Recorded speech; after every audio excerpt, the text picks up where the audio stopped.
जय हिंद दोस्तों, आप सभी का स्वागत है अपने यूट्यूब चैनल डियर राज सर पर।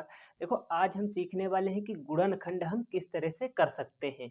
इस वीडियो में आपको मैं बहुत ही आसान तरीके से बताऊंगा कि आप गुणनखंड किस तरह से कर पाएंगे और बहुत ही आसान तरीके से बताऊंगा।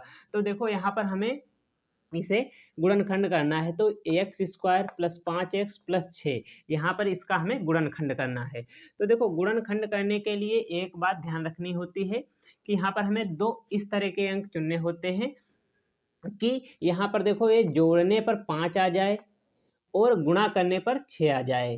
तो हमें इस तरह के दो अंक चुनने होते हैं। तो वो दो अंक आप निकालेंगे कैसे? तो यहाँ पर जो ए दिया है 6, तो आप 6 के फैक्टर कर सकते हैं, इस तरह से कर सकते हैं। तो देखो 2 से यदि हम इसे काटेंगे तो 2 त्याई 6 हो जाता है, फिर 3 से, फिर 3 एकम 3 यानी 2 और 3 ये हमें दो अंक मिल चुके हैं।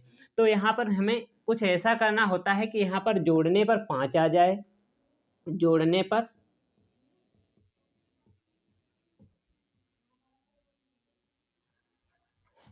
पर कितना आ जाए? जोड़ने पर 5 आ जाए और देखो गुणा करने पर कितना आ जाए? 6 आ जाए। तो हमें देखो क्या करना होता है। तो यहाँ पर देखो 3 और 2 को हम ये जोड़ें, 3 प्लस 2 करें, देखो 5 हो गया, जोड़ने पर 5 हमारा आ गया। यदि हम 3 और 2 की गुणा करें, 3 गुणे 2 कितना? 6 आ गया। देखो गुणा करने पर 6 आ गया। तो इस तरह के दो अंक यदि हम चुन लेंगे तो आसान तरीके से गुणनखंड कर पाएंगे। तो देखो अब आगे क्या करना होता है। तो बस आगे इसमें एक बात ध्यान रखनी होती है कि 5 को बस तोड़ के लिखना होता है। तो देखो यहाँ पर एक्स स्क्वायर प्लस और यहाँ पर एक ब्रैकेट लगाएं। क्या हम 5 को 3 प्लस 2 लिख सकते हैं? 3 प्लस 2 लिख सकते हैं, क्योंकि देखो 3 प्लस 2 यदि इसे जोड़ो तो 5 ही होता है। तो हम इसे लिख सकते हैं 3 प्लस 2 और यहाँ पर ब्रैकेट बंद और एक्स प्लस 6। देखो हम तोड़कर इसे लिख सकते हैं। बस यहाँ पर इस स्टेप को ध्यान रखना होता है, बस बाकी आगे कुछ नहीं करना होता, आसान तरीके से लग जाता है। तो यहाँ पर देखो एक्स स्क्वायर प्लस, अब यहाँ पर देखो 3 है और यहाँ पर एक्स है, तो देखो प्लस है, यहाँ पर भी प्लस है, एक्स जो है वो प्लस का है। तो देखो यहाँ पर 3 भी प्लस का है। तो देखो यहाँ पर 3 और एक्स की गुणा 3x हो जाएगी, प्लस बीच में तो प्लस 2x की गुणा 2x हो जाएगी, प्लस 6 हमारा लिखा हुआ है। अब हम यहाँ पर क्या करें? तो यहाँ पर देखो हमें इसमें और इसमें कॉमन देखना होता है। तो कॉमन का मतलब होता है जो दोनों चीज में हो, यानी कॉमन का मतलब दोनों चीज में, कॉमन का मतलब सीधी तरीके से होता है भाग। तो यहाँ पर देखो हम यदि इसे उठाएं एक्स स्क्वायर प्लस 3x, तो देखो इसमें भाग देने लायक क्या है? यदि हम इसे x से भाग करें तो देखो x यहाँ भी है, x यहाँ भी है, तो इसे हम तोड़ के क्या लिख सकते हैं? तो लिख सकते हैं एक्स स्क्वायर बटे एक्स प्लस 3x बटे एक्स लिख सकते हैं, क्योंकि देखो इसे हम तोड़ के लिख सकते हैं। यदि इसे जोड़ के लिखें तो देखो हर बराबर हैं, एक बार में x और एक्स स्क्वायर प्लस 3x हो जाएगा। तो यहाँ पर देखो x से x कैंसिल, x से x कैंसिल, कितना बचा हमारे पास? x प्लस 3 बचा है। तो देखो यहाँ पर कॉमन का मतलब भाग होता है। तो देखो x यहाँ, तो हमें कॉमन क्या करना है? x कॉमन करना है। तो हमने देखो x कॉमन कर लिया। अब एक x जब कॉमन कर लिया तो यहाँ पर x गुणे x है, इसीलिए तो x गुणे x है, तभी तो x की घात 2 ही, क्योंकि गुणा में घातें जो हैं जुड़ जाती है, एक और एक दो घात जुड़ गई। तो यहाँ पर x बचा प्लस यहाँ पर 3 आ गया। अब यहाँ पर देखो प्लस है, यहाँ पर भी प्लस है, तो कोई टेंशन नहीं, क्योंकि प्लस ही प्लस है, माइनस नहीं है। तो यहाँ पर देखो प्लस, अब यहाँ पर देखो कुछ कॉमन हो रहा है, देखो यहाँ पर 2, यहाँ पर 6, तो देखो यहाँ पर 2 कॉमन कर लेंगे तो 2 6 के पहाड़ 6 में भी आ जाता है, यानी 6 को हम 2 गुणे 3 लिख सकते हैं। देखो 2 आ गया, तो 2 कॉमन करेंगे तो 2 हमने कॉमन कर लिया। यहाँ पर जब 2 कॉमन कर लिए कितना बचा? x बचा हमारे पास, बीच में प्लस है तो प्लस लगाएंगे। अब यहाँ पर देखो 6 को हम क्या लिख सकते हैं? 6 को 2 गुणे 3 लिख सकते हैं, तो 2 कॉमन कर लेंगे हम, 2 कॉमन कर लिए हमने, तो यहाँ पर कितना बचा? 3 बचा।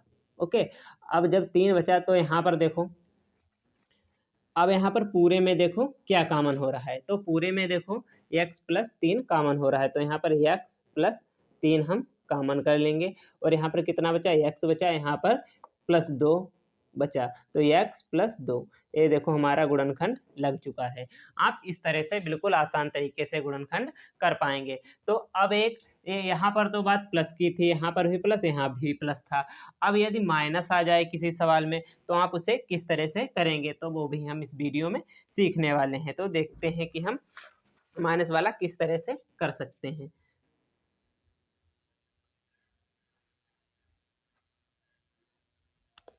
तो हमारे पास क्वेश्चन है एक्स स्क्वायर प्लस 1 माइनस 6।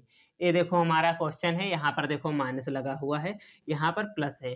तो फिर वही बात, क्योंकि यहाँ पर हम फैक्टर नहीं करेंगे, क्योंकि हमें पता है 6 के फैक्टर कौन कौन से होते हैं, 3 होता है, 2 होता है।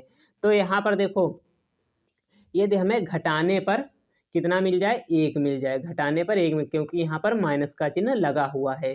तो घटाने पर कितना मिल जाए, 1, घटाने पर कितना मिल जाए हमें 1, और गुणा करने पर कितना मिल जाए हमें, -6 मिल जाए। तो देखो यहाँ पर क्या करते हैं हम, तो घटाने पर यानी 3 से यदि हम 2 घटाएं 1 आ जाएगा, प्लस का 1 देखो हमारे पास आ जाएगा। 3 माइनस 2 करें तो 3 से 2 गए, कितना बच जाएगा हमारे पास, 1 बच जाएगा। देखो प्लस 1 लिखा है।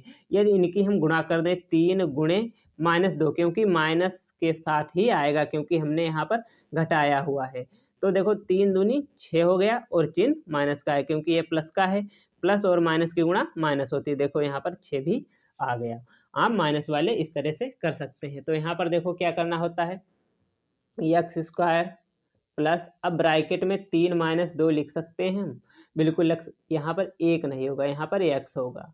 ओके, गलती से लिख गया था। तो यहाँ पर एक x लिखो या खाली इसे x लिख दो, उसका मतलब देखो यहाँ पर जैसे एक x लिखो या खाली x लिखो, उसका मतलब एक ही होता है। क्यों, क्योंकि यहाँ पर देखो 1 गुणे x, और 1 से किसी संख्या की गुणा कराने पर वही संख्या आती है। तो चाहे x लिखो चाहे एक x लिखो। तो यहाँ पर देखो हमने x लिखा, तो यहाँ पर हम देखो यहाँ पर 1 भी छुपा हुआ है। तो यहाँ पर 1 लाने के लिए क्या करें, 3 से 2 घटा दें तो 1 ही आ जाएगा। 3 से 2 घटाएं तो 1 ही आ जाएगा, -6 है आगे हमारे। तो देखो अब एक्स स्क्वायर, अब यहाँ पर देखो प्लस और यहाँ पर भी प्लस, तो प्लस चिन्ह आएगा, प्लस चिन्ह आ गया। 3 और x की गुणा 3x। अब यहाँ पर देखो प्लस, यहाँ पर माइनस, प्लस और माइनस की गुणा क्या हो जाती है, माइनस हो जाती है, तो माइनस आएगा, और 2 और x की गुणा 2x, और यहाँ पर -6 आ गया। अब हम देखो क्या करते हैं, तो यहाँ पर देखो एक्स स्क्वायर है और यहाँ पर 3x है, तो x कॉमन कर लेंगे। क्या हम कॉमन कर लेंगे, x जब हमने कॉमन कर लिया तो क्या बचेगा, x प्लस 3 बचेगा। अब यहाँ पर देखो माइनस कॉमन कर लेते हैं। यदि हम माइनस कॉमन करेंगे तो अंदर वाले जितने चिन्ह हैं वो बदल जाएंगे, वो चिन्ह बदल जाएंगे। माइनस कॉमन करेंगे, जो प्लस का है वो माइनस का हो जाएगा, जो माइनस का है वो प्लस का हो जाएगा। तो यहाँ पर देखो सब माइनस के हैं, तो ये सब प्लस के हो जाएंगे। और क्या कॉमन करेंगे, 2, क्योंकि 2 यहाँ पर भी है, 2 यहाँ पर भी है, क्योंकि 6 को हम लिख सकते हैं 2 गुणे 3। तो यहाँ पर देखो -2 कॉमन करेंगे, तो यहाँ पर -2 कॉमन कर लिया, कितना बचा, x, क्योंकि हमने माइनस कॉमन कर लिया तो चिन्ह प्लस का। यहाँ पर भी प्लस, क्योंकि हमने माइनस कॉमन कर लिया है, तो 3 बचेगा। अब यहाँ पर देखो पूरे में क्या कॉमन है, x प्लस 3 कॉमन है, और यहाँ पर देखो x -2 बचा, x -2 बचा। देखो कितनी आसान तरीके से हमने आपको बता दिया। यदि वीडियो अच्छा लगे तो लाइक करना और चैनल को सब्सक्राइब जरूर करना, और ज़्यादा से ज़्यादा शेयर करना।